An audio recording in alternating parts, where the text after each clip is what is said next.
சாளக்கிராம கற்களை வீட்டில் வைத்து பூஜிப்பதால் உண்டாகும் நன்மைகள். சாளக்கிராமம் என்பது பல மில்லியன் வருடங்களுக்கு முன்பு வாழ்ந்த நத்தை போன்ற ஒரு உயிரினத்தின் ஓடாகும்.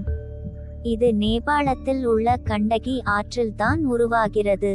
இதை பெருமாளின் திருவுருவமாக பாவித்து மகாவிஷ்ணு பக்தர்கள் தங்கள் வீட்டில் வைத்து தினமும் பூஜிக்கிறார்கள். சிவபெருமானை சைவர்கள் லிங்க வடிவமாக பூஜிப்பது போல பெருமாளை வைணவர்கள் சாளக்கிராம வடிவத்தில் வைத்து பூஜிக்கிறார்கள். இந்த கற்களில் இயற்கையாகவே சங்கு, சக்கரம், தாமரை போன்ற உருவ அமைப்புகள் காணப்படுவதால் இது மிகவும் புனிதமாக கருதப்படுகிறது. மகாவிஷ்ணு வஜ்ரகிரீடம் என்னும் புழுவாக மாறி சாளக்கிராமத்தை குடைந்து அதன் மையப்பகுதிக்கு சென்று ஓங்கார ஒலி எழுப்பிக்கொண்டே பல அடையாளங்களை உருவாக்குவதாக சொல்லப்படுகிறது. மரண காலத்தில் ஒருவன் சாளக்கிராமத்தை மனதால் நினைத்து பூஜித்தாலே மோட்சம் அடைவான் என்று கருட புராணத்தில் குறிப்பிடப்பட்டிருக்கிறது. சாளக்கிராமத்தை பூஜை செய்து அந்த தீர்த்தத்தை அருந்துவோருக்கு முக்தி கிட்டும் என்றும் கூறப்படுகிறது.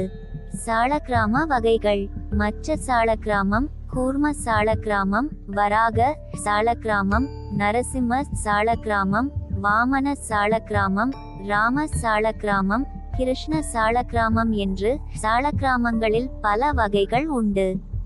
இவை நீலம், கருப்பு, பிரவுன் மற்றும் வெள்ளை நிறங்களில் கிடைக்கின்றன. சாளக்கிராமங்களில் தற்போது நிறைய போலிகள் விற்பனைக்கு வந்துவிட்டன. நிஜ சாளக்கிராமத்தில் சீரற்ற வடிவமைப்புகளை காணலாம். ஒருவேளை சரியான வடிவத்தில் வெட்டப்பட்டிருந்தால் அது உற்பத்தி செய்யப்பட்ட சாளக்கிராமமாக இருக்கக்கூடும் என்பதை கவனத்தில் கொள்ளுங்கள்.